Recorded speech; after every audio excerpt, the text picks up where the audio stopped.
Amém? Vamos estar louvando ao Senhor. Fala assim: Rei Acabe. Não, com força, irmãos. Rei Acabe.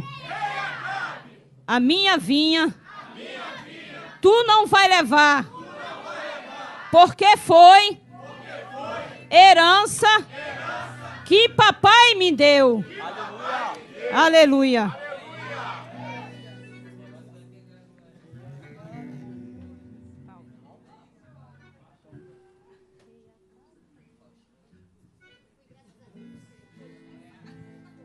Rei Acabe, eu vim aqui para te dizer, eu não troco, nem vendo e nem negocio. Foi herança que papai me deu. Já chorei demais para chegar onde cheguei. Rei Acabe, eu te pergunto, tu suportaria o que eu suportei? Passei noites em claro, quase me desesperei. Meus irmãos me venderam só porque eu não sei. Fui julgado entre as cinzas por Deus não negar. Rei Acabe, a minha vinha tu não vai levar. As afrontas foram tantas, quase me adoeci. Fui chamada de adulto, mas não esmureci. É Deus que me sustenta e hoje eu vou falar. Rei Acabe, a minha vinha tu não vai levar. Rei Acabe, a minha vinha tu não vai levar. Rei Acabe, a minha vinha tu não vai levar. Foi Deus quem me deu e hoje eu vou falar. Rei Acabe, a minha vinha tu não vai levar. Rei Acabe, a minha vinha tu não vai levar. Rei Acabe, a minha vinha tu não vai levar. Foi Deus quem me deu e hoje eu vou falar. Rei Acabe, a minha vinha tu não vai levar. Nabote me vende.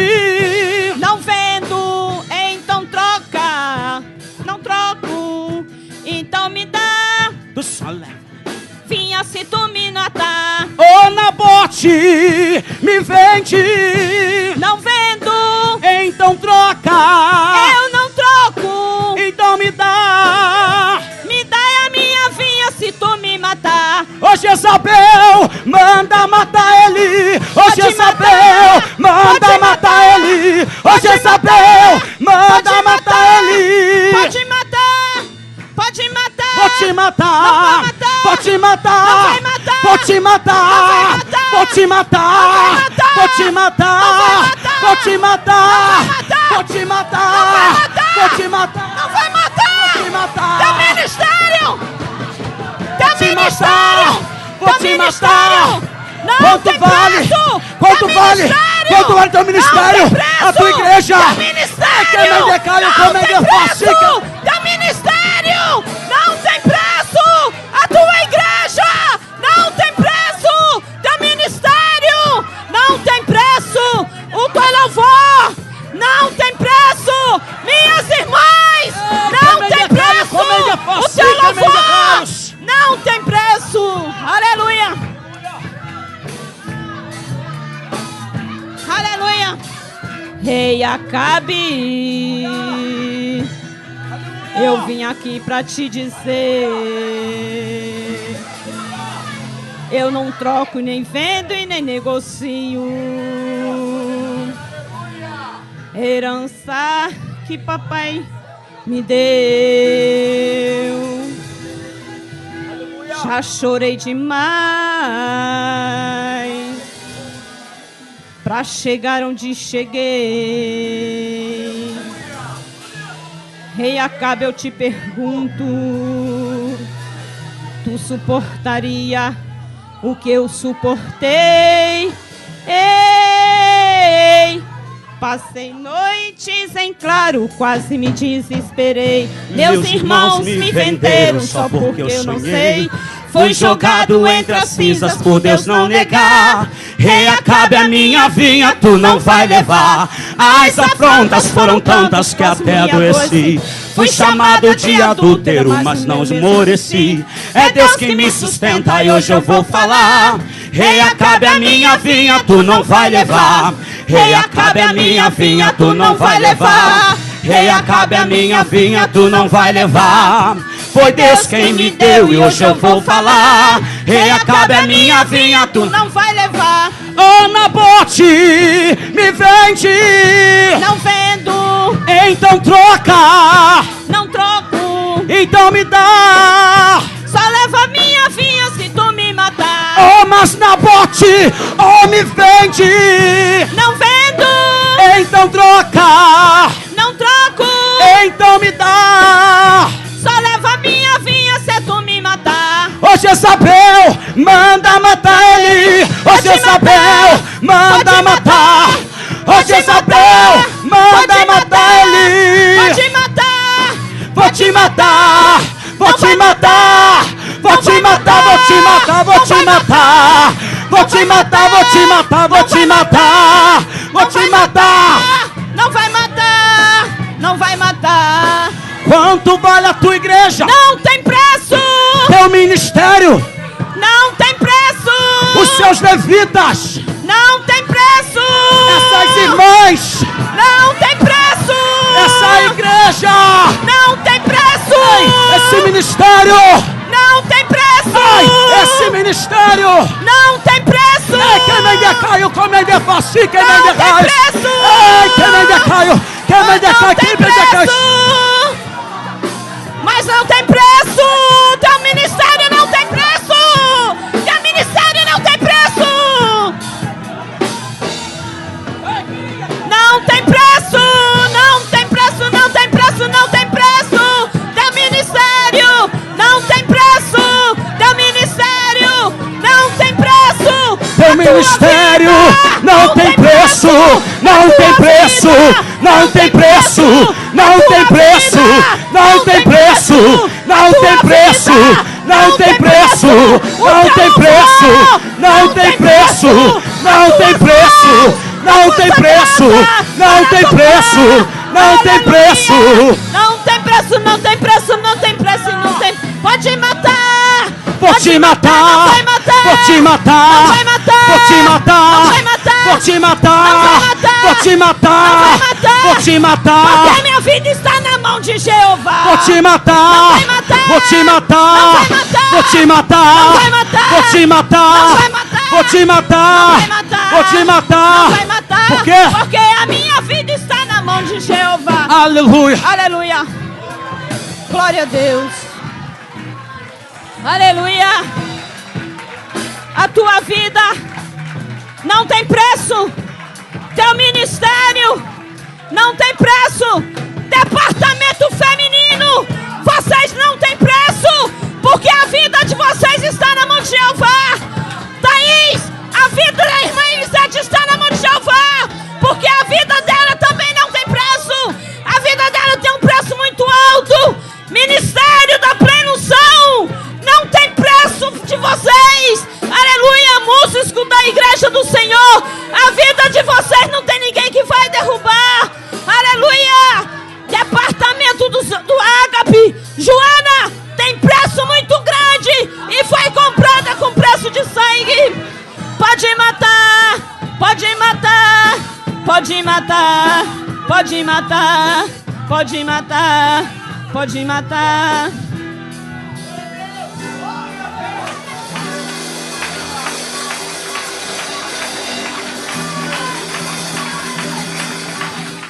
Quero cumprimentar todos com a paz do Senhor. Abra comigo a sua Bíblia no Evangelho de Lucas, escrito por Lucas.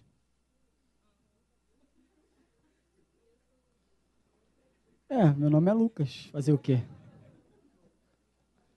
Lucas, capítulo de número 7.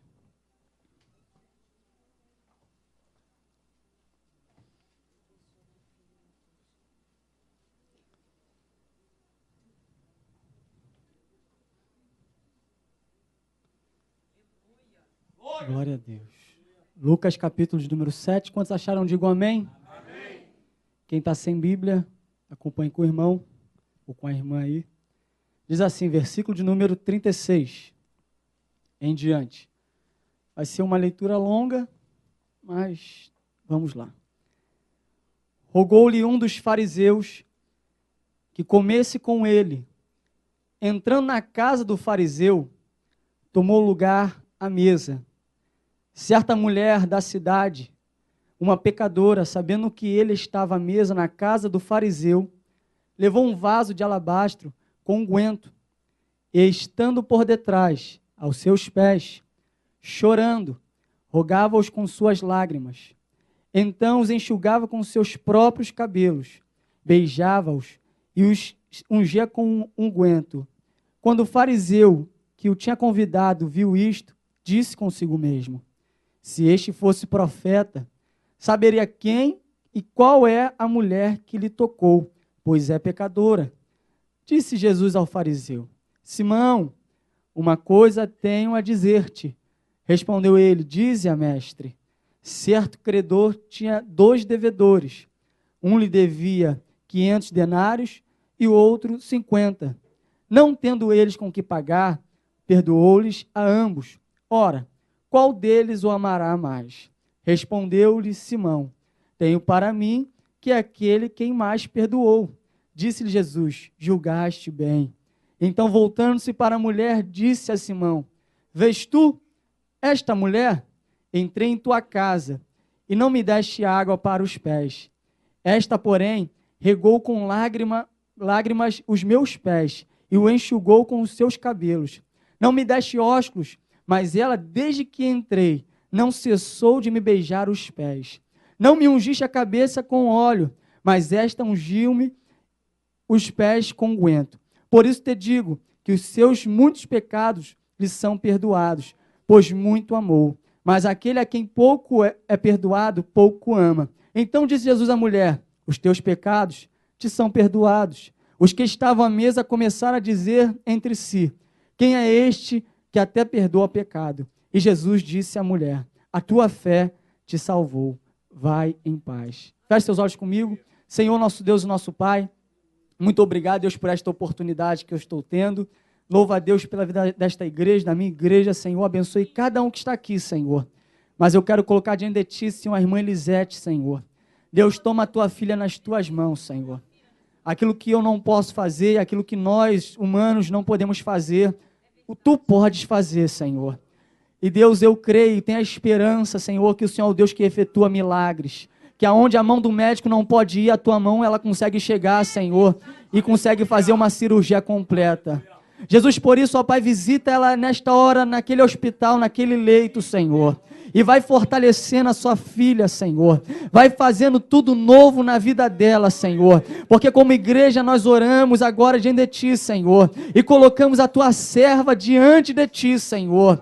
Para que o Senhor venha operar um milagre, Senhor. Porque Deus, há poder na oração da igreja, há poder na oração do Teu povo, há poder na oração de um justo, Senhor. Por isso, ó Pai, cumpra-se o Teu querer. Visita a sua serva em nome de Jesus. Amém.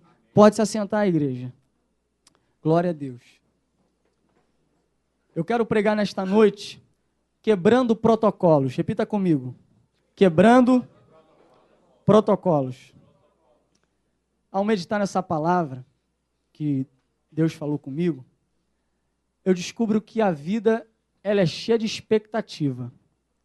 Quantos concordam com isso? A vida, ela é cheia de expectativa. Cada um de nós tem um tipo de expectativa. Cada um de nós veio para este lugar com alguma expectativa. E quando eu percebo que a minha expectativa ela não é atingida, eu, Lucas, me sinto frustrado, me sinto um derrotado, me sinto nada, porque a vida ela é feita de expectativas. A vida ela é feita de situações que você quer que tudo dê certo, mas tem horas que não vai dar tudo certo, e você se sente mal por aquilo que acontece que não deu certo. E aí eu entendo, eu percebo que nesta noite existe uma reunião de expectativas. Eu não sei qual é a sua expectativa, você não sabe qual é a minha expectativa, mas cada um entrou por aquela porta, creio eu, com alguma expectativa. Se eu fosse tentar deduzir ou adivinhar, a expectativa de alguns é, a minha expectativa é que o meu marido vai voltar para minha casa nesta noite. Talvez a expectativa de outro é, eu creio que o meu lar vai ser restaurado. Talvez a expectativa de outro é, eu creio que vai haver cura na minha vida sentimental, espiritual, emocional. Talvez a expectativa é daquele irmão que está desempregado, como disse aqui Elisa, mas ela viveu uma expectativa de quê? Que a porta ia se abrir. Vivemos na expectativa. E eu aprendo que o culto nada mais é do que a reunião das expectativas. O culto é a reunião das expectativas, aonde se junta a tua expectativa com a minha expectativa. E nós juntamos essas expectativas para quê? Para que algo venha acontecer. E você não sai da sua casa, vem para este local, para a igreja, para conversar com o irmão. Não. Se você vem para cá para isso, você está perdendo o seu tempo. Eu creio que todo mundo vem para a igreja com apenas um propósito. Qual o propósito? De adorar e glorificar o nome de Jesus. Essa é a expectativa que prevalece, eu creio, no coração de todo mundo aqui nesta noite. Que eu sair da minha casa, você vai pensando, eu creio que nesta noite o culto vai ser um culto de poder. Vai ser um culto de glória, vai ser um culto de salvação, vai ser um culto de milagres, vai ser um culto de tanto poder, de tanta glória, que a minha expectativa, ela vai ser ali saciada, porque eu consegui obter aquilo que eu desejava. Assim é a nossa vida, vivemos expectativas. E ao perceber nesta história, aqui está envolvido 3 personagens principais. Um fariseu chamado Simão, uma mulher pecadora, que a Bíblia não diz o nome dela, e o próprio Jesus. E os dois têm a mesma intenção. E nós vamos ver na história, e deixa a sua Bíblia aberta comigo, que você vai ver na história que esta mulher, ela tem uma intenção no seu coração, ela tem uma expectativa no seu coração, de chegar até Jesus. Mesmo ela não fazendo parte daquele contexto, ela quer chegar até Jesus. Simão já tem uma outra intenção. Ele é aquele que convidou Jesus para um banquete na sua casa. Ele está ali e falou, Jesus, vem para minha casa. E aí, o que acontece, a diferença? A diferença está não na intenção, mas na atitude. A intenção dos dois são boas. Os dois tentam agradar Jesus, os dois tentam a melhor maneira de servir Jesus, mas a atitude de cada um é diferente da outra. Enquanto Simão tem uma atitude, talvez negativa, contrária, a mulher surpreende todo mundo com uma outra atitude. E eu aprendi uma coisa, todo mundo nesta noite veio com uma expectativa, todo mundo nesta noite veio com uma intenção. Mas o que vai fazer a diferença é a atitude de cada um aqui nesta noite.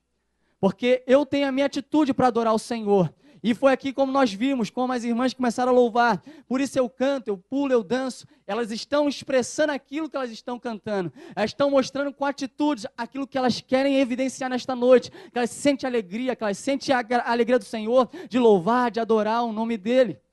E aí eu percebo mais uma coisa ainda na palavra de Deus. Que Simão, ele é um fariseu. E eu sei de uma coisa, para se adorar a Deus, no Antigo Testamento e no Novo Testamento, no tempo de Jesus, só tinha 3 lugares. Quantos lugares eu disse? O primeiro lugar é o templo.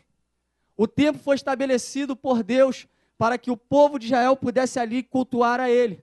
Era um lugar oficial de adoração ao nome do Senhor. Ali se reuniam milhares de pessoas, aonde elas vinham para sacrificar e adorar o nome de Deus. O segundo lugar que foi criado pelos israelitas para eles adorarem, cultuarem ao Senhor, era uma sinagoga. O que é uma sinagoga? Sinagoga nada mais é, se a gente for tentar resumir aqui, é uma casa de instrução, aonde os israelitas se reúnem para instruir uns aos outros. Por que essa instrução e não no templo? Porque quando o povo foi levado cativo para a cidade da Babilônia, lá eles não tinham mais o templo foi destruído. O templo foi ali arruinado, ficou em ruínas. E eles perderam a sua referência de templo.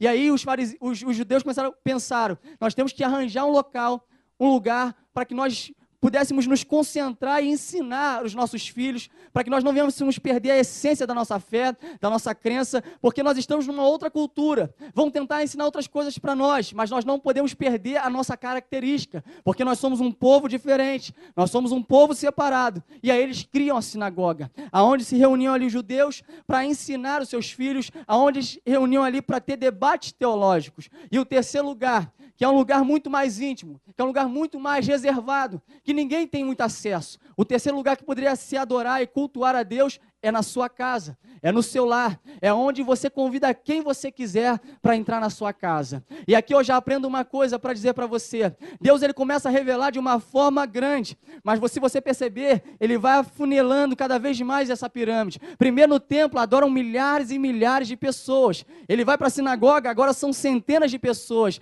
mas na casa só adora quem está convidado, só vai adorar quem eu convidei. E aí eu aprendo uma coisa, meu amado irmão, quando você na sua casa convida Jesus para entrar, ele vai se manifestar de uma forma maravilhosa. Quando você chama Jesus para o teu lar, ele vai evidenciar o poder dele. Por isso que você tem que chegar na tua casa, você não pode permitir a briga entrar, a discussão entrar, a discórdia entrar. Quem tem que entrar na tua casa tem que ser Jesus, a paz de Cristo, o amor do Senhor Jesus. Porque quando você dá legalidade para o diabo entrar na sua casa, fique preparado, a sua casa vai cair, a sua casa vai vir a desgraça. Mas quando você abre a porta para Jesus dizendo, Jesus, tu és bem-vindo na minha casa, ele vai entrar e vai fazer ali algo maravilhoso na sua família. E eu aprendo uma coisa, que Deus não quer revelar os mistérios dele em grande quantidade, em centenas de pessoas, em milhares de pessoas. Alguém aqui já viu Deus revelar alguma coisa em milhares, em um espaço muito grande para milhares de pessoas? Tem.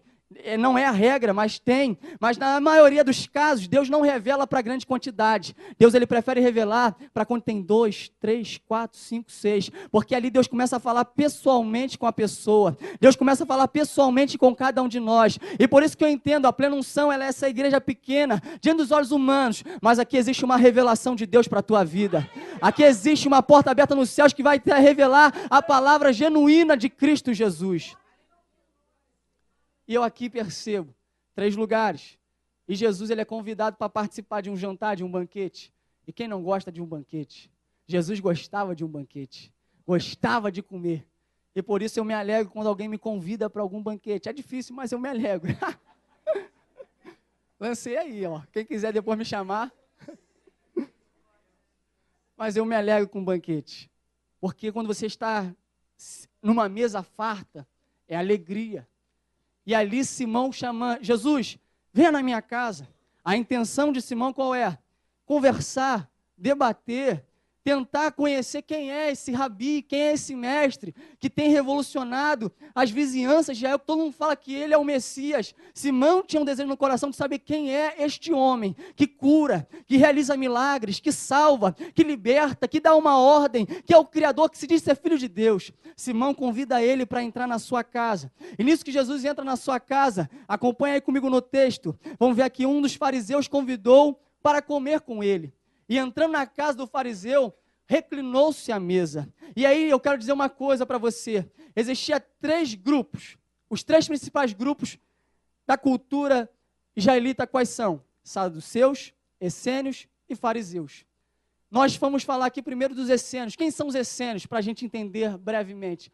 Os essênios eu poderia classificá-los como os monges, como eremitas. Pessoas que vivem afastadas, distantes, isoladas de toda uma sociedade, porque essa é a cultura dos essênios. Eles ficam ali reservados, porque eles entendem o quê? Que eu consigo a purificação, que eu consigo a santificação, se eu ficar afastado de todo mundo. Eu fico aqui no meu mundinho, longe desse mundo pecaminoso, eu vou ser santo cada vez mais. Esse é um tipo de grupo. O segundo grupo é os saduceus. Quem são os saduceus? Os saduceus nada mais são do que a aristocracia, a alta classe de Israel. Aqueles que dominavam, aqueles que pertenciam ao sumo sacerdote, aqueles que pertenciam ao sacerdócio. Eles eram responsáveis por tudo. Eram eles que mandavam Israel. E por isso que você vai ver na Bíblia, muitas vezes Jesus brigando com os saduceus. E você vai ver uma discussão entre eles dizendo, não existe ressurreição. E os saduceus acreditam no quê? Que não existe ressurreição, que não existe juízo, que a vida que Deus preparou para eles está aqui nesta terra. O melhor está aqui nesta terra. Eles pregavam isso, eles acreditavam nisso e viviam isso.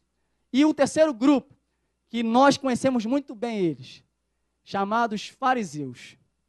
Um grupo famoso, um grupo que a gente fala muitas vezes deles por aí, e hoje falar de fariseu se tornou um termo pejorativo. Você fala, lá vai o fariseu, lá vai alguém que não presta. Lá vai o fariseu, lá vai alguém que não é muito bom, não é confiável não. Mas eu quero que você entenda o que é um fariseu. E você vai comparar o fariseu com alguém aqui nesta noite. Amém? O fariseu, o que é um fariseu? O fariseu, a sua palavra significa o quê? Aquele que se separa ou separado. Vai comparando. Aquele que separa ou aquele que é separado. O fariseu, ele acredita na ressurreição. O fariseu, ele é obediente à lei de Deus. Entre aspas agora, porque ele obedece uma parte da lei, mas esquece as outras partes da lei. Então ele quer ver de acordo com aquilo que ele está lendo. O fariseu, ele acredita que vai haver juízo, que vai haver uma condenação, que Deus vai voltar. O fariseu, ele quer ver uma vida de santidade. O fariseu, ele quer viver uma vida de amor, de ação social. Ele quer mostrar para as pessoas que ele é uma pessoa boa, uma pessoa agradável. O fariseu, ele quer fazer o quê? Ele quer criar preceitos e ordenanças para que nós venhamos tentar viver de uma maneira agradável ao Senhor, uma maneira que onde a gente vem ler as ordenanças, não faça isso, você vai ir para o céu, não faça isso, você vai conseguir obter a purificação. É um grupo que se separa, é um grupo que dominava completamente Israel. E se eu fosse comparar o fariseu com alguém nos nossos dias, mas bem lá no fundo, e lá no fundo, mas lá no fundo mesmo, o fariseu, ele parece comigo e contigo. Porque nós cremos que Deus vai voltar. Nós somos um povo separado. Nós cremos que Jesus, ele vai fazer o quê? Que ele vai trazer o juízo sobre a terra. Nós temos a palavra. Nós criamos muitas vezes preceitos e ordenanças de homens que Deus não mandou. Mas nós criamos para tentar viver uma vida de santidade. Nós tentamos viver uma vida de santidade. Mas só que esquecemos que nós temos que viver o que a palavra de Deus diz diariamente. Não adianta eu falar e não viver. Por isso que lá no fundo mesmo, a gente parece um pouquinho com eles. Porque fariseu é uma raça, não é muito boa não. Mas eu vou falar deles aqui hoje para vocês. Então, esse Simão chamou Jesus, Simão fariseu. Ele chamou Jesus para um debate teológico. Lucas, mas é um banquete. Porque o banquete naquela época nada mais era do que um debate teológico. Nada mais era do que um culto. E aí eu aprendi, segundo a história, segundo a Bíblia, diz a história, a tradição judaica, para ter um culto oficial, não podia ter menos de 10 homens maiores de idade. Então, o que significa? Se quisesse ter um culto para adorar o nome de Deus, tinha que ter no mínimo 10 homens reunidos no local. Se tivesse 200 mulheres, se tivesse 3 homens, não poderia ter culto. Se tivesse 1000 mulheres e 9 homens, não tem culto, porque faltou um. Então, perante a tradição judaica, tinha que ter 10 no mínimo homens para adorar ao Senhor. E nesse debate teológico aqui, é interessante notar que Jesus, ele nunca anda sozinho. Jesus conhecia bem a lei, Jesus, ele é mestre por excelência, ele domina a Torá, a lei domina tudo. Por isso que ele dava um banho nos fariseus, nos saduceus e nos essênios. Porque quando vinham debater com eles, falavam, que doutrina é essa que esse homem está falando? Porque não é doutrina de um homem, mas é uma doutrina que nós nunca ouvimos aqui. Por isso Jesus, ele dá um banho em qualquer teólogo deste mundo, porque a palavra dele é uma palavra de vida e de vida eterna para as nossas vidas. Por isso Jesus, ele domina qualquer campo, qualquer doutrina do homem, porque ele conhece o profundo, ele conhece aquilo que está lá dentro do homem, que tem poder para curar a tua alma. E Jesus ensinou assim dizendo, segundo a tradição tem que ter 10, mas a partir de hoje eu vou quebrar um protocolo, eu vou quebrar um paradigma, eu vou quebrar isso que o homem coloca. A partir de hoje tem que haver apenas 2 ou 3 pessoas, no mínimo, reunidas no meu nome. Para quê? Para que eu venha estar do lado de fora? Do lado de cima? Em volta? Aonde ele vai estar? Se houver 2 ou 3 pessoas apenas. Aqui nesta noite poderia ter mais de 10 homens. E talvez ninguém com a intenção de adorar ele. Não ia adiantar de nada. Poderia ter menos de 10 homens. Também, segundo a tradição, se a gente vivesse segundo a lei judaica, nós não poderíamos cultuar a Deus. Jesus vem dizendo, eu só quero 2 adoradores dispostos a me adorar.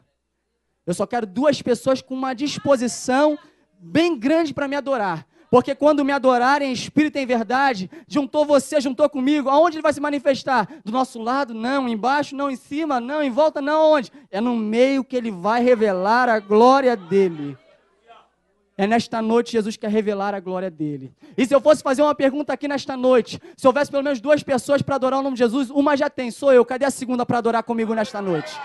Aleluia. E Jesus, ele é convidado para aquele banquete. Ele é convidado para aquela festa, para aquele debate teológico. E ele chega, ele senta, é dado lugar de honra para ele, porque nós vamos saber pela tradição, pelos costumes judaicos, que a mesa não é uma mesa comum, como nós temos nas nossas casas. Uma mesa reta, onde tem cadeiras, não. A mesa aqui, para um debate teológico, é uma mesa no formato do U, onde os serventes, eles vinham por fora, serviam e recolhiam os pratos. E os convidados ficavam na parte interna, de trás da mesa, sentados, reclinados num divã.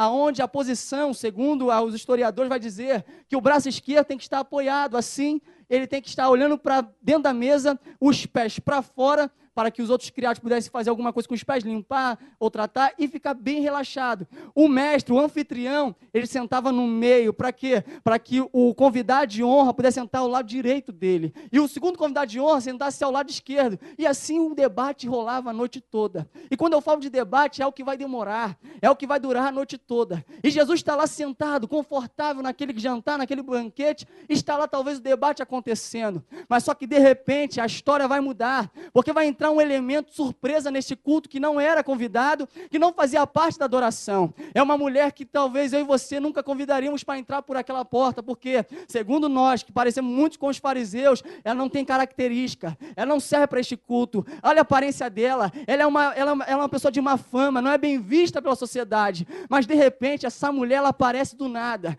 ela já se lança aos pés de Jesus, chorando, se quebrantando, dizendo assim, ela está lá chorando aos pés dele, regando com suas lágrimas os pés de Jesus. E aí eu aprendo uma coisa, que aquela mulher, ela não fazia parte daquele convite, ela não foi convidada para aquele banquete, ela não foi convidada para aquela festa, mas ela sabia de uma coisa, e ela ouviu, ele vai estar na casa de Simão. Quando eu escuto a notícia que Jesus vai estar em algum lugar, eu tenho que fazer o mais rápido possível para me chegar até perto dele, porque vai ser um momento de glória, de milagre na minha vida. E o que acontece? Esta mulher, ela surge, ela aparece, e nós entendemos, percebemos algumas coisas que essa mulher vai nos ensinar, e com essa mulher eu aprendi algumas lições muito, muito importantes, muito simples, que qualquer um que lê a Bíblia vai entender, que esta mulher, ela não foi convidada para este banquete, ela não era digna de entrar, só que a cultura vai nos dizer que as casas, quando tinham grande festa, não é que nem as nossas festas aqui, que só entra quem tem um convite. Não, em Israel é diferente. Em Israel as casas ficavam abertas. Quem quisesse entrar, entrava. Só que só poderia sentar na mesa ou ficar perto da mesa os convidados de honra. Quem não era convidado tinha que ficar onde? Encostado nas paredes, de longe, observando a conversa. E se o convidado conversasse, aí sim você poderia dirigir a sua palavra. Mas se o convidado não se manifestasse, você tinha que ficar ali tentando puxar assunto, mas de longe. Ele está lá na mesa, eu estou aqui na parede encostado. Assim talvez estava aquela mulher, encostada na parede. Ela percebeu, é ele, eu não vou perder a oportunidade. Hoje vai acontecer algo nesse jantar que não estava programado. Existia uma cerimônia, existia um protocolo. O protocolo era qual? Vai ter um debate teológico aqui. Reúne todos os rabinos, reúne todos os fariseus, sábios da lei, vamos debater, porque o homem chegou, o Messias está aqui, ele disse, o Messias está aqui, vamos debater. Ia ter toda uma liturgia, mas de repente, no meio desta liturgia, veio uma mulher que não foi convidada, que não foi chamada para participar daquele jantar. Ela interrompe este jantar, ela interrompe essa liturgia para apenas adorar o nome de Jesus. E aí eu aprendo uma coisa com esta mulher, que muitas vezes você não vai ser convidado, muitas vezes vão esquecer de você, mas você vai até Jesus porque Ele está lá. Jesus está te esperando em alguma casa aí, é você apenas dizer, mestre, eu não vim participar de debate teológico, eu vim fazer um culto de louvor e adoração ao teu nome, porque debate teológico tem, e ele viu lá debate teológico que às vezes eu que sou estudante da palavra de Deus, vejo muitas vezes, o debate é bom, mas às vezes não leva em nada, porque é uma opinião sua, e aí eu tenho minha opinião, ficamos com a nossa opinião, pronto. Mas quando junta a adoração, irmão, a tua opinião, a minha opinião, cai por terra e vai só adorar o nome dele. Porque o que importa é isto, não é a minha opinião, não é a tua opinião, mas o que importa é a opinião daquele que está sendo adorado para todo sempre. É Jesus quem manda, é Jesus quem é o cabeça. Aquela mulher, ela entra naquele culto, ela interrompe aquele jantar, aquele banquete, dizendo, eu vim nesta noite, não vim participar de debate teológico, eu vim nesta noite, não vim discutir teologia, porque eu não sei nada de teologia, eu só sei de uma coisa, chorar aos pés de Jesus, eu só sei me quebrantar aos pés de Jesus. É verdade, eu não mereço estar nesta casa, porque eu sou uma prostituta, e no no grego vai dizer que a palavra pecadora é prostituta. Eu não sou digna de entrar nessa casa porque eu sou uma meretriz. Toda a vizinhança me conhece, mas este homem mudou a minha vida quando eu tive um encontro com ele. Ei, meu amado irmão, você nesta noite tem um encontro marcado com Jesus, e é Ele quem vai quebrar o protocolo, Ele quem vai quebrar a liturgia dos nossos cultos, onde nós muitas vezes vivemos o culto que existe A, B, C, louvor, harpa, oração, mas Jesus quer quebrar tudo isso por quê? Porque Ele quer manifestar a glória dEle em nosso meio. Aleluia. E aquela mulher disse assim, e certa mulher da cidade, uma pecadora, sabendo que ele estava à mesa na casa do fariseu, levou um vaso de alabastro com unguento, estando por detrás dos seus pés, chorando, regava-os com suas lágrimas. Então enxugava com os próprios cabelos e beijava-os e ungia com unguento. E aqui Deus falou algo comigo. Como eu disse, essa mulher não poderia participar daquele debate teológico. E quando eu estava essa mensagem, Deus falou assim comigo, quantas vezes você não foi convidado? Quantas vezes você já foi deixado de lado? Quantas vezes as pessoas te julgaram? Eu falei, é verdade, Jesus. E aí Deus falou comigo assim, existe uma mesa posta, que vão sentar lá doutores, pessoas importantes, e você foi excluído daquela mesa, daquela festa. E aí eu ouvi a voz de Deus, mas fique tranquilo, se não tem lugar na mesa, tem lugar aos meus pés. Se faltar lugar na mesa para você sentar, Jesus já preparou um lugar para você nos pés dele, para você adorar ele. Se faltar lugar na mesa, vai ter lugar para você adorar nos pés de Jesus. E foi aí que eu aprendi uma coisa com Jesus, é verdade, Senhor. Muitas vezes vão esquecer do teu nome, muitas vezes vão esquecer da tua vida, de você, quem você é, da tua história, mas Jesus manda te dizer nesta noite, não vão lembrar de você, mas fique tranquilo, porque eu preparei um lugar especial para você, nos meus pés. Quando Deus fala que preparou um lugar especial nos pés, significa o quê? É humilhação, é quebrantamento, é você reconhecer, eu não posso, eu não tenho, eu não sei, eu não sou nada, mas tu és tudo, tu que manda, é tu quem governa a minha vida, é tu, Senhor, do meu viver. Não te convidaram para sentar na mesa, mas tem lugar nos pés de Jesus. Está faltando lugar na mesa? E aí Deus falou comigo, não precisa brigar. Muitas vezes nós queremos brigar, não, esse lugar é meu, pertence a mim. E aí Deus falou, não precisa brigar, porque o que é teu está guardado. Então, meu amado irmão, você não precisa competir com ninguém, porque a bênção que Deus tem para a tua vida é tua e de mais ninguém. A bênção que Deus tem para a tua vida é tua e de mais ninguém. Deus não vai ficar dividindo a bênção que é tua para o irmão A ou irmão B, não. Deus tem uma bênção para cada um aqui nesta noite. Por isso que você não precisa ficar fazendo fofoca do irmão A, do irmão B, do irmão C. Você apenas só tem que glorificar o nome de Jesus. Só tem que adorar o nome dele sabendo, Deus, eu sei que o Senhor tem uma bênção para a minha vida.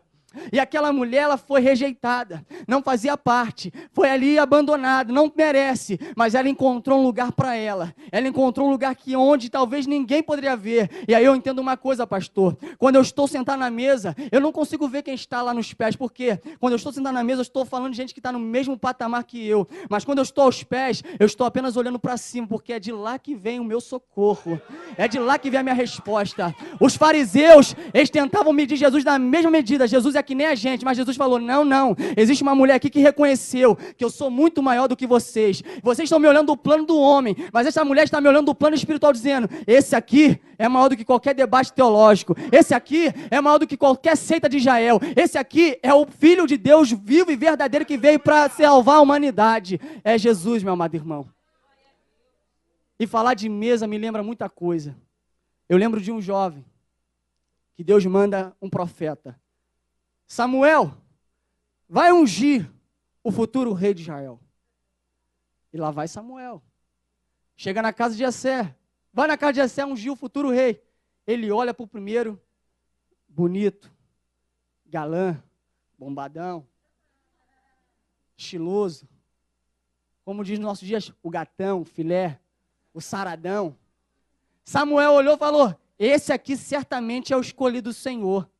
E aí Deus manda para ele, Samuel, por que você olha para a aparência? E por que você está olhando para o exterior? Eu não sou como os homens, Samuel. Eu não olho para aquilo que está lá de fora, mas eu olho para aquilo que está lá dentro do coração. Muitas vezes as pessoas vão te olhar por fora e deduzir você por alguma coisa que está por fora. Mas fique tranquilo.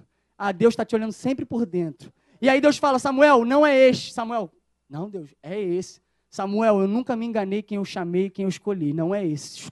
Passa 1, passa 2, passa 3. E de repente está todos os irmãos lá com o cara derrotado. Eu ia ser o escolhido, mas não sou mais o escolhido. Não foram escolhidos por quê? Não era nenhum daqueles. Jessé, olha, Samuel, tem certeza que não é nenhum? Olha, são todos bonitões. Está todo mundo aqui. Aí o texto vai dizer claramente, ainda falta o menor. E aí Samuel pergunta, acabaram-se os teus filhos? Ou acabaram-se os mancebos? Ou acabaram-se os jovens? E algumas versões vão dizer, é tudo a mesma coisa. Aí Jessé fala, não, ainda falta o menor. E aí Deus manda chamar o menor. Porque nós vamos sentar na mesa só quando o menor chegar aqui. Deus prepara um lugar de honra para você na mesa. E só vão sentar na mesa para comer com você quando você chegar naquele lugar. E aí eu fico pensando, Davi está lá abandonado. Por isso que eu gosto de Davi, irmão. Davi está abandonado, está trabalhando, está ralando, está cuidando das ovelhas, está lá esquecido por todo mundo. Ninguém lembra de Davi, ninguém sabe quem é Davi. Está lá talvez ele compondo seus salmos maravilhosos, está lá defendendo as suas ovelhas, até que vem um criado. Davi, teu pai manda te chamar por quê? Vá lá, depressa. Davi talvez vem correndo, suado. Oi, pai, senhor, ué, está tendo uma festa? E ninguém me chamou? Eu penso a Bíblia dessa forma. Estava acontecendo uma festa e ninguém convidou ele. Assim também fazem contigo. Acontece algo, você é o último a saber. Mas aí quando ele chega, para a surpresa dele, é esse, o escolhido de Deus. Deus nunca vai olhar para a aparência, irmãos.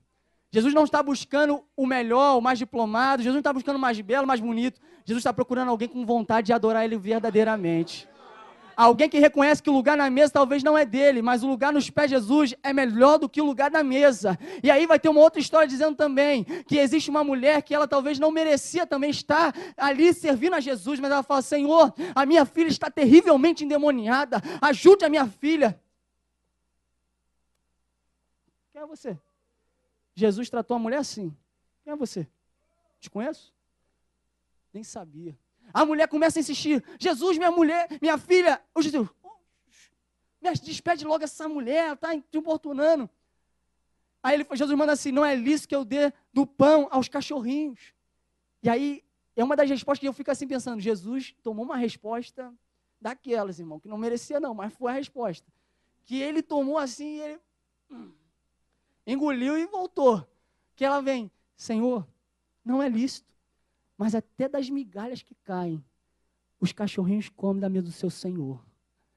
E aí eu aprendo uma coisa, talvez não tenha lugar para mim na mesa, mas se cair um pouquinho da migalha do meu Senhor, é suficiente para fazer um milagre na minha vida.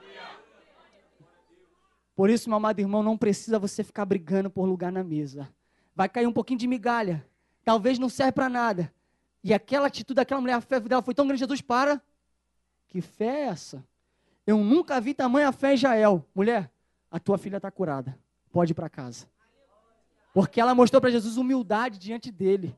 Ela falou, não quero sentar na mesa, não quero fazer parte do teu grupo. Eu só quero a cura da minha filha. E ela veio com o coração aberto. Jesus, eu nunca ouvi uma resposta dessa na vida. Jesus quer ouvir dos teus lábios uma resposta que talvez ele nunca ouviu e você nunca imaginou. Não é você ser como um fariseu que ora às vezes a mesma oração, Senhor, eu quero um carro, eu quero uma casa, eu quero um esposo, eu quero uma esposa, eu quero um filho, eu quero filha. Não, Jesus quer ouvir, Senhor, eu não sei mais o que falar, mas eu quero rasgar meu coração diante de Ti, Senhor. Porque o que falta diante da igreja é mais sinceridade e pouca máscara. Nós colocamos muita máscara e pouca sinceridade. Porque o farisaísmo é o quê? É muita máscara e é pouca sinceridade. Mas Jesus procura o quê? Os verdadeiros adoradores, que adoram o Pai em espírito e em verdade. E aquela mulher, ela surpreende todo mundo porque ela chega do nada, interrompe o culto e está lá, chorando aos pés de Jesus, com um vaso de unguento bem caríssimo, que diz a Bíblia. E aquela mulher está ali servindo a Jesus. Talvez o culto foi interrompido, foi parado, por quê? Porque aquela mulher chamou a atenção. Imagine, estamos aqui nessa noite adorando, chega alguém dizendo, vem cá que eu vou te ungir, vem cá que eu vou te molhar de óleo, vem cá que eu vou derramar a minha vida diante dos teus pés. O culto vai parar e geral fica assim, maluco. Vai parar o culto. Ela quebra um protocolo. E Jesus quer quebrar protocolos nesta noite. Porque nós estamos vivendo dias que você entra na igreja, é a mesma coisa. E você sai, é a mesma coisa. Foi como eu disse, existem expectativas aqui nesta noite. E eu creio que você vai sair daqui com a sua expectativa concluída, com a sua expectativa executada pelo poder que há no nome de Jesus.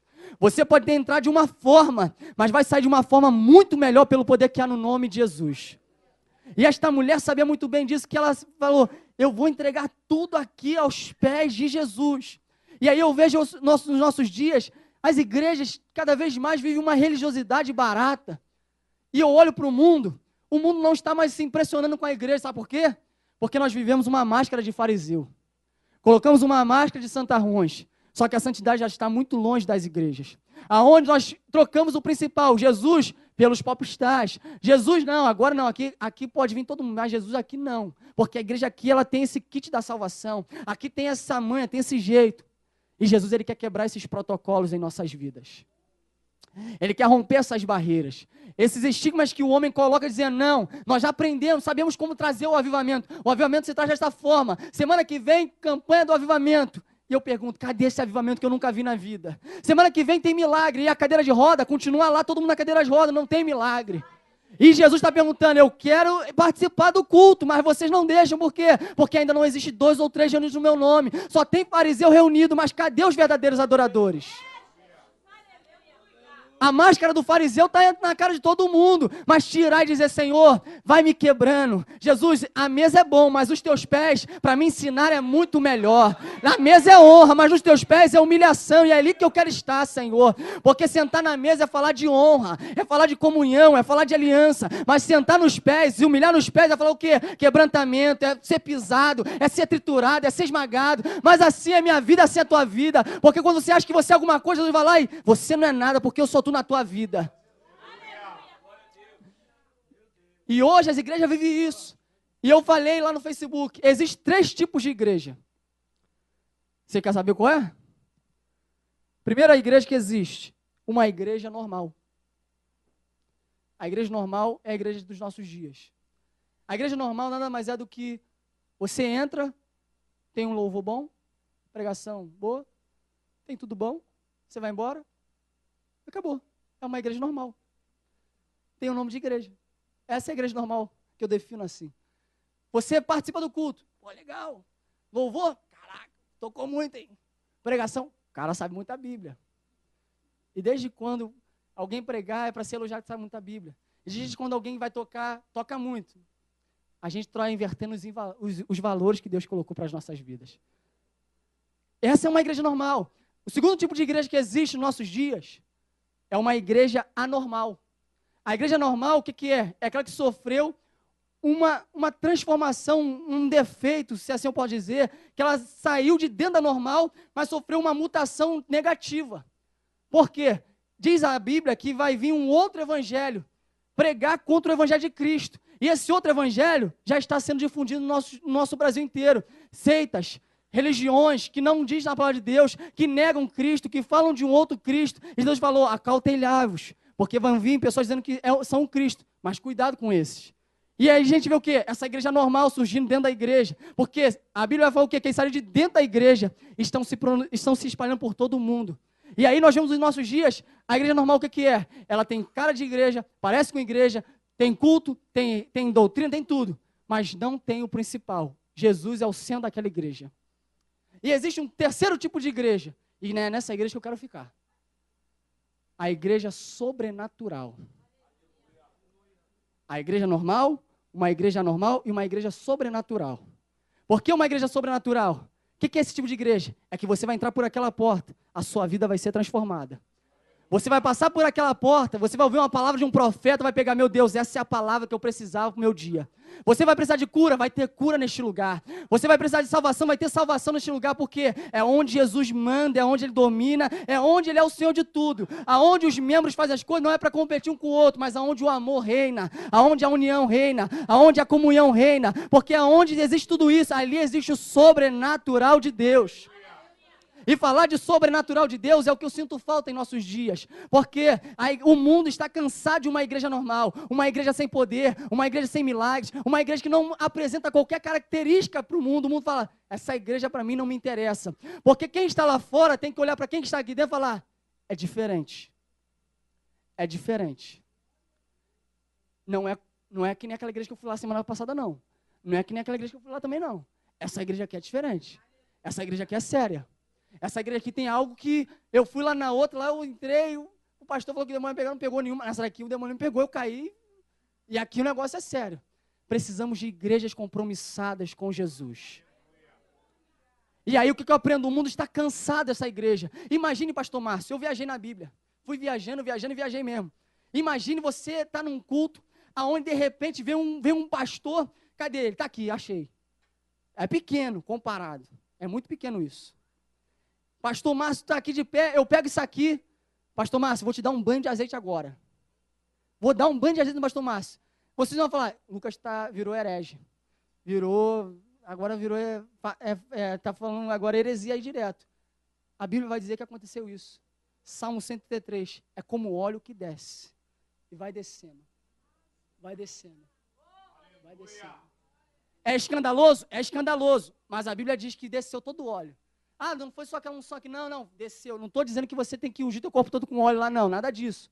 Aconteceu. Ali o salmista declarou, é como o óleo que vai descendo pela barba do profeta. Vai descendo, vai tocando a sua orla, vai descendo até os pés. Ser banhado no azeite. E aí você vai se assustar talvez com outro. Imagina você participar de um culto, aonde quem está lá fora está vendo. Os crentes só assim, ó. Você participaria de uma igreja dessa? Não? Quem participaria aqui? Você está assim, você vai numa igreja, está todo mundo assim. Imagine você estar numa igreja dessa. Quem participaria de uma igreja dessa?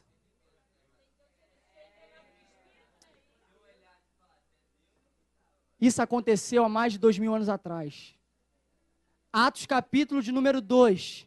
Diz que existiu uma igreja dos embriagados pelo Espírito Santo. Existiu uma igreja embriagada pelo Espírito Santo. Existiu uma igreja embriagada pelo Espírito Santo. Aonde estavam reunidos num lugar só orando, Deus, eu quero poder. Eu quero a unção na minha vida. E diz que eles receberam a unção tão forte que saíram assim. E o pessoal estava olhando. Ah lá, tudo bêbado. Está tudo cheio de vinho. Aí vem Pedro. Ei, meu amado. Ninguém está bêbado aqui não. Isso aqui é embriagado pelo Espírito Santo. Ei, é embriagado pelo Espírito Santo. Precisamos voltar à origem da igreja, aonde as pessoas vão olhar, meu Deus, que igreja é essa? Tem milagre, tem poder, tem unção, parece loucura, mas vai entrar aqui, ei, não estou embriagado, não estou endemoniado, eu estou cheio do Espírito Santo. E aí Deus falou comigo assim, hoje em dia tem mais gente endemoniada do que gente cheia do Espírito Santo. Entra mais endemoniado na igreja do que gente cheia do Espírito Santo. Eu falei, Jesus, o que é isso? Demônio tomando vida de crente? Falta isso na sua vida, igreja. Não pode ser assim, não. O diabo não tem poder na tua vida. Satanás não tem poder na tua história. Você não pode chegar aqui, não vou sair não, se ligar, eu estou cheio do Espírito Santo. Eu sou uma nova criatura em Cristo Jesus. Tudo em mim se fez novo, e agora eu não sou mais uma velha criatura, eu sou uma nova criatura em Cristo. Você tem que ser dominado pelo poder que há de Jesus na sua vida. Imagine um culto onde ele chega, quebrei o protocolo, agora eu manifestei a minha presença, agora eu manifestei meu poder. Existem línguas repartidas como de fogo. Eu quero participar deste culto, aonde o paralítico vai andar, aonde o surdo vai ouvir, o mudo vai falar, e eu creio que câncer vai desaparecer, porque essa é a essência do Evangelho. Se eu não acredito nisso, igreja, eu fecho a Bíblia, viro qualquer outra coisa, mas não prego mais. Porque Jesus falou, em meu nome farão coisas muito maiores. Em meu nome vocês expulsarão demônios. Em meu nome vocês vão pular, vão pisar na serpente. É no meu nome não, é no nome dele que eu faço isso. O mal tem que sair da tua casa, o problema tem que sair do teu lar, o teu casamento não vai ser destruído, a tua família não vai ser destruída, é Jesus quem manda neste lugar. Alabaracalabarachau. Oh. Aqui é a igreja, aquele que manda. Vamos tirar a máscara de fariseu. Eu não quero ser fariseu, eu quero ser adorador. Eu quero estar nos pés de Jesus do que sentar na mesa como fariseu. E Jesus vai transformar debate teológico em culto de louvor e adoração. Jesus vai mudar as nossas reuniões. A Tijuca tem que saber que nós não somos mais uma igreja no meio deste bairro. Nós somos uma igreja cheia da unção de Deus para importunar o inferno. Não é a prenunção que tem que sair daqui. Quem tem que sair daqui é o salgueiro. Quem tem que sair daqui são os mormons. Quem tem que sair daqui todas as entidades e principados e potestades. Porque quem manda aqui é Jesus.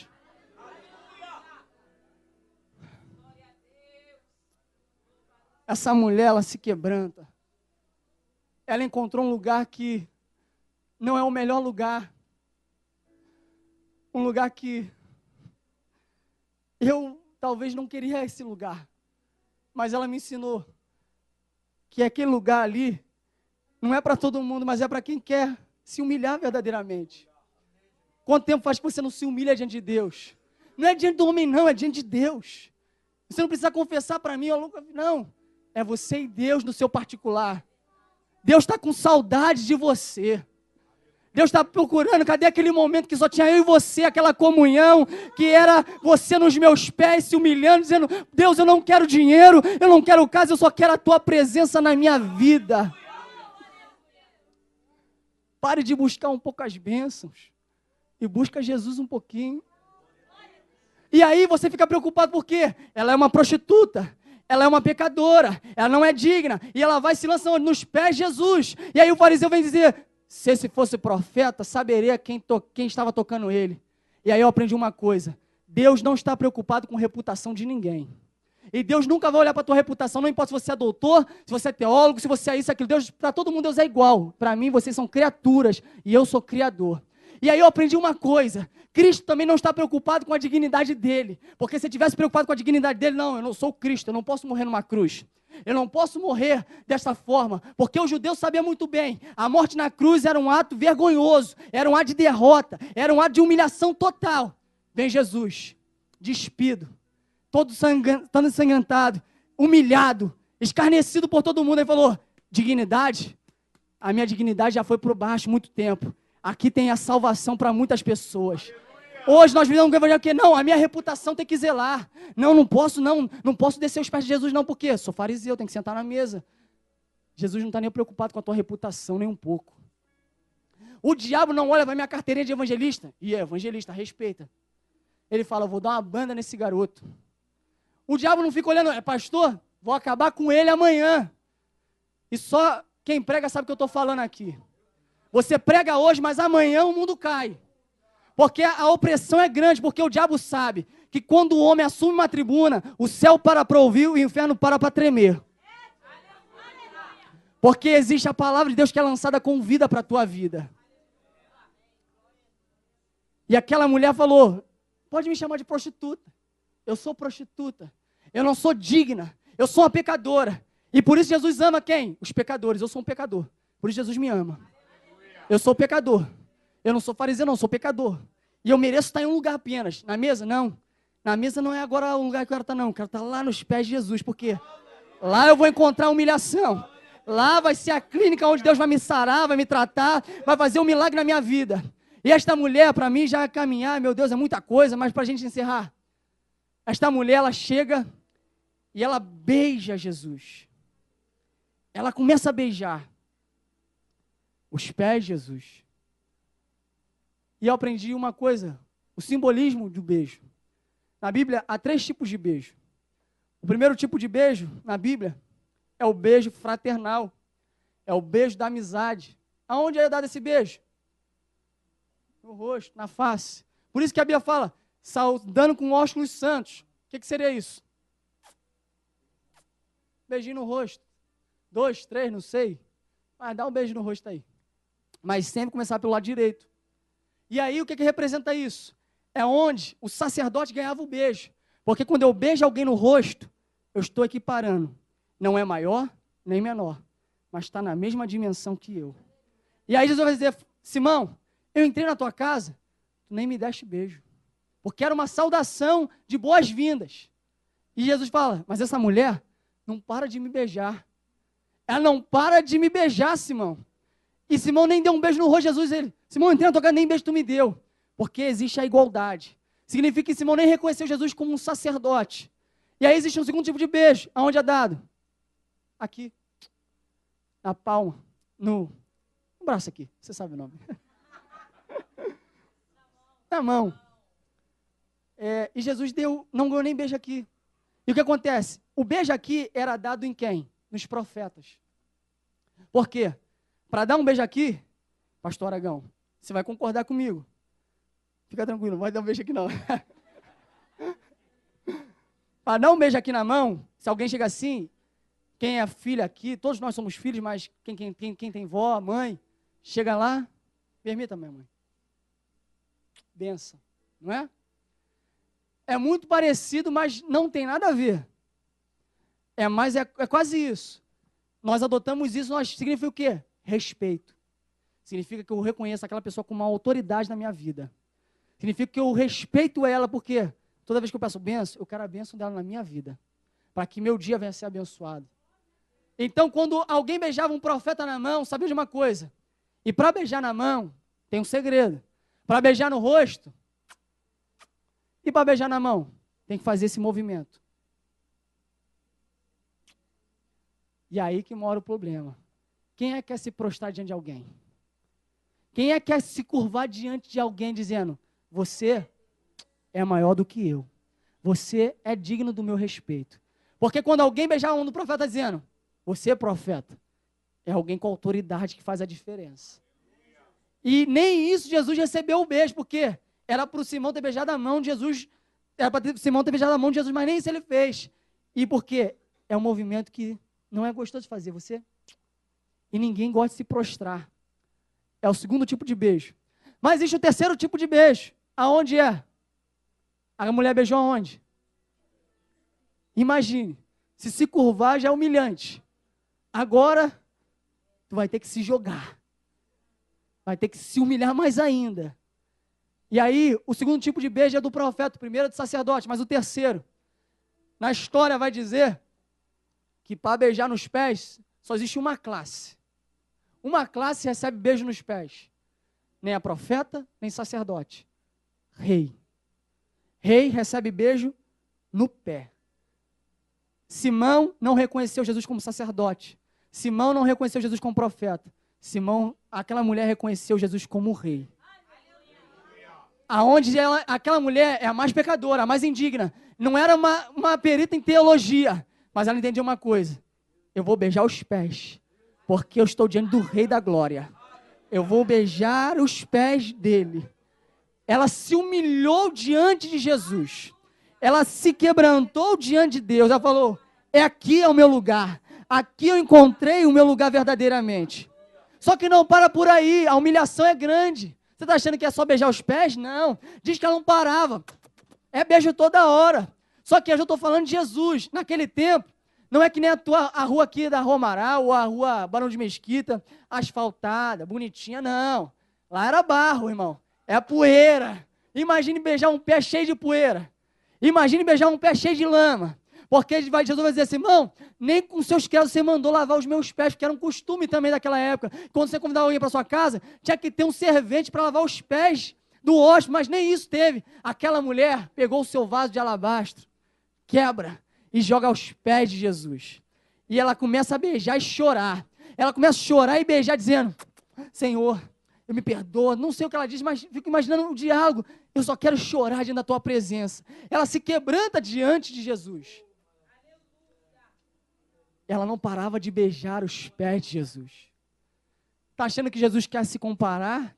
Ele quer que você compare ele com alguém? Jesus está muito maior do que você pensa. Por isso que aquele debate começou. E o que mais me chama a atenção nesse debate teológico, que aqui teve nesse jantar, é que Jesus ficou calado o debate inteiro. Você vai ler o texto, que a gente lê a Bíblia, um versículo após o outro. Então a gente não tem noção de tempo e de espaço. Mas eu vou concluir, e vou aqui não afirmar, mas vou deduzir que com certeza, se é um debate teológico, os pregadores sabem muito bem. Um vai falar e às vezes vai falar mais de 1 hora. Vai falar e vai falar e vai falar e vai falar e vai embora. E ali estavam vários peritos em teologia, vários peritos que sabiam muito bem da lei e sabiam tudo. Talvez estavam falando, o que você acha disso? E Jesus está lá, só comendo. Porque quando é culto de fariseu, ele não chama a atenção dele, não atrai ele. Ele vai ficar calado, ele vai entrar e vai sair calado. Por quê? Não despertou a atenção de Jesus, porque é um culto que só tem máscara. É um culto só de mentira. Mas quando existe uma pecadora que chega aos pés dele, aí ele fala, agora eu vou falar nesse negócio aqui. Eu fiquei calado o debate todo. Simão, vem cá, deixa eu te fazer uma pergunta. Olha só, existia dois devedores. Eles não tinham como pagar a sua dívida. Quem é que aqui foi mais beneficiado? Quem aqui foi mais perdoado? E aí Jesus começa a debater com Simão, porque a atitude daquela pecadora despertou Jesus. E como eu disse, Jesus estava sentado no divã. Ele tinha que olhar para a mesa, para todo mundo que estava na mesa e debater. E com uma mão ele servia. E atrás dele tinha uma mulher que estava lá chorando, desesperada. Estava lá demais chorando e ninguém preocupado com ela. Porque quem está na mesa não consegue ver quem está na sola do pé. Quem está na mesa não consegue ver quem está lá embaixo. Mas a atitude dela fez Jesus fizesse isso. O culto do fariseu aqui, agora eu vou para o culto do adorador. Porque aqui é esse culto que me agrada. Ele muda, ele vira, porque o culto aqui não tem nada demais. É um culto só de máscara. Mas esse culto aqui é um culto genuíno. Aonde existe lágrimas. Aonde existe quebrantamento. Aonde existe humilhação. E esta mulher, ela se humilhou tão grande diante de Jesus. E aí vai dizer a Bíblia que Jesus, ele chega naquela casa, nem óleo ofereceram para Jesus, porque era um costume também, que você tinha que ungir, tinha que derramar óleo sobre o seu hóspede. Nem isso. E aí Jesus vai dizer, essa mulher, ela gastou o mais fino de todos os ungüentos. O que ela gastou aqui, para vocês terem noção, igreja, era trabalho de mais de 1 ano de óleo. Porque o costume da cultura judaica é você ser recebido na casa de alguém com azeite de oliva. Derrama ali o óleo. Só que Jesus vai dizer, ô Simão, nem com óleo barato você me ungiu, mas ela me deu o melhor. Ela comprou do melhor e me ofereceu o melhor. Você não me honrou nem com azeite de oliva, mas essa mulher, ela pegou tudo que tinha, toma, nos pés dele. E aí eu aprendo uma coisa, por que não na cabeça? Porque a história aqui é diferente dos outros relatos de Marcos, de Mateus, de João. Aqui não está falando da Maria de Betânia e nem de Maria Madalena. Essa mulher aqui, a Bíblia vai dizer que não tem nome. Mas é uma mulher que se quebrantou. E por que não na cabeça? Porque eu fico imaginando, quem era ela? Uma pecadora para chegar a ungir a cabeça de Jesus. Não era digna. Ela reconheceu sua posição. Ela falou, os pés de Jesus. É os pés deste homem que eu vou ungir. É os pés dele que eu vou me lançar e vou me jogar. Porque é aqui o meu lugar que eu reconheço. E aí eu aprendo com esta mulher uma coisa tão simples, que a gente esquece, de chorar aos pés de Jesus. Quanto tempo faz que você não chora aos pés de Jesus? Se quebranta aos pés dele. Como eu disse, você não pode entrar por aquela porta e achar que isso aqui é normal. Tem que acontecer algo aqui, que vai mudar a tua vida, que vai transformar a tua história. E Jesus quer derramar essa unção sobre as nossas vidas nesta noite. E para me finalizar esta mensagem, esta mulher não parava de beijar os pés de Jesus. Ela não parava de beijar. Será que nesse dia você já deu um beijo em Jesus? Será que nesse dia você já falou, Jesus, é nos teus pés que eu quero estar. Não existe outro lugar melhor para se estar, igreja, a não ser os pés de Jesus. E como eu disse, fariseu, ele gosta de acusar e criticar. Só que um dos erros dos fariseus é o quê? É que todo fariseu é cego. É verdade, todo fariseu é cego. Ele olha para o defeito dos outros, mas esquece do dele. Ele olha sempre para os erros das pessoas e ele nunca vê os erros dele. E aquele fariseu olhou para o erro daquela mulher, viu só os pecados daquela mulher. E Jesus vai ensinar para ele uma lição que não vai dar tempo, mas vou encurtar. Jesus fala, olha só, Simão, você não me recebeu de uma forma boa na sua casa. Você não me tratou com dignidade. Mas essa mulher interrompeu esse debate teológico, nas minhas palavras. Interrompeu esse debate teológico, ela me ofereceu um verdadeiro culto. Um culto que talvez eu nunca vi, mas ela não se importou se você ia falar, se você ia dizer isso ou aquilo. Ela só estava preocupada em me adorar. E Jesus quer saber nesta noite quem está preocupado em adorar Ele. E eu quero convidar você a se colocar em pé nesta hora, para nós orarmos. E aí, para mim, finalizar e orar pela tua vida. Aquela mulher, ela... Era um costume você regar os pés do seu convidado com água. E eu aprendi na Bíblia que existem 2 tipos de água. O primeiro tipo de água que existe na Bíblia é uma água morta. Que água morta é essa? É essa água aqui maravilhosa que eu vou beber. Por que eu chamo essa água morta? Porque eu vou beber um pouco dela, mas vou tornar a ter sede. Ela não tem poder para purificar minha alma. Ela não tem poder para limpar minha alma, porque é uma água parada.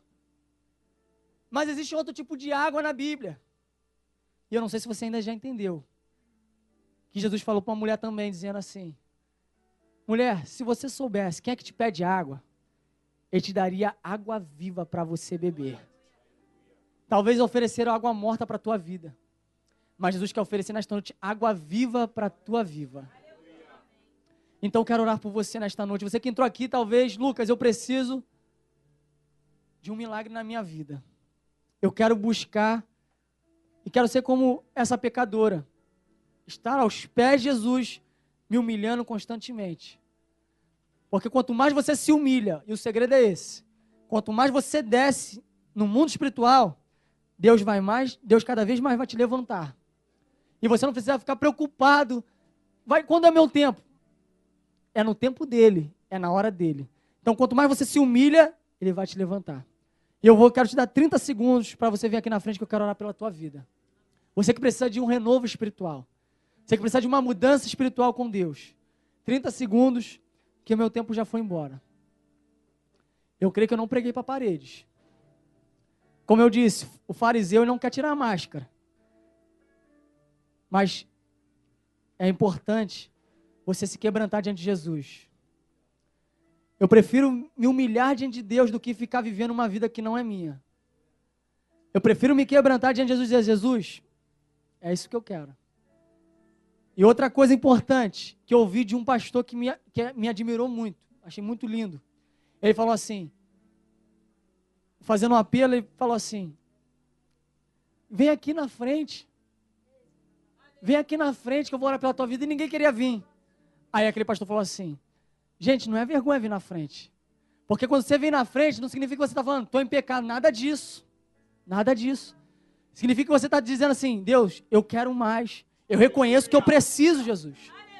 Que eu preciso dessa mudança na minha vida. Eu preciso ver algo acontecer, porque vir na frente não significa estar em pecado, nada disso. Porque quem sou eu para te condenar? Mas Lucas, vamos falar. Lembra que eu falei da reputação? Jesus não está preocupado com a reputação de ninguém. Ele está preocupado em se humilhar diante dele. Se humilhar diante dele, se quebrantar, Ele vai transformar a tua vida. Porque é melhor você se humilhar diante de Deus do que ficar vivendo uma vida que está dando em nada.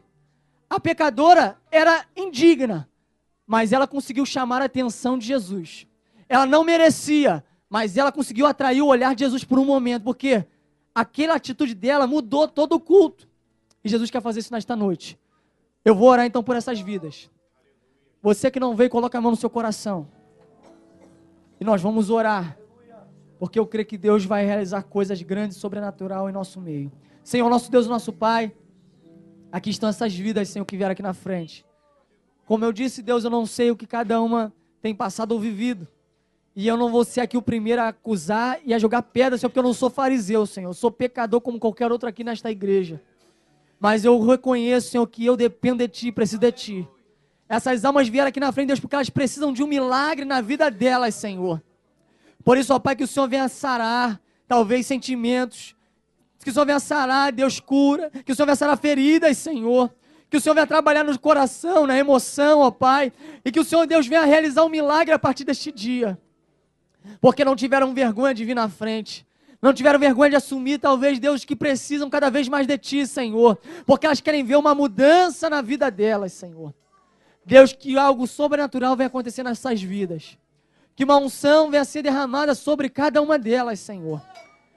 E que o Senhor venha realizar milagres, Pai, nesta igreja. Deus, interrompa nossos cultos, Senhor.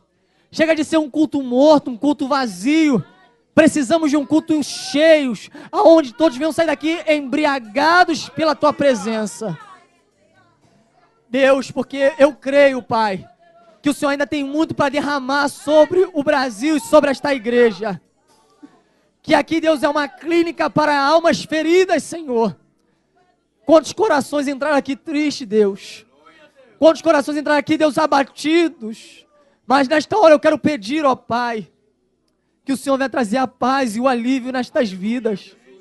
Eu não posso fazer nada, Deus, mas Tu podes. É no Teu nome que nós oramos, Jesus. Visita cada lar, cada família nesta hora. Deus vai curando, vai sarando, Senhor. E vai renovando nesta noite. É o que eu te peço em nome de Jesus. Você aplaude Jesus bem forte. Eu agradeço a minha oportunidade em nome de Jesus.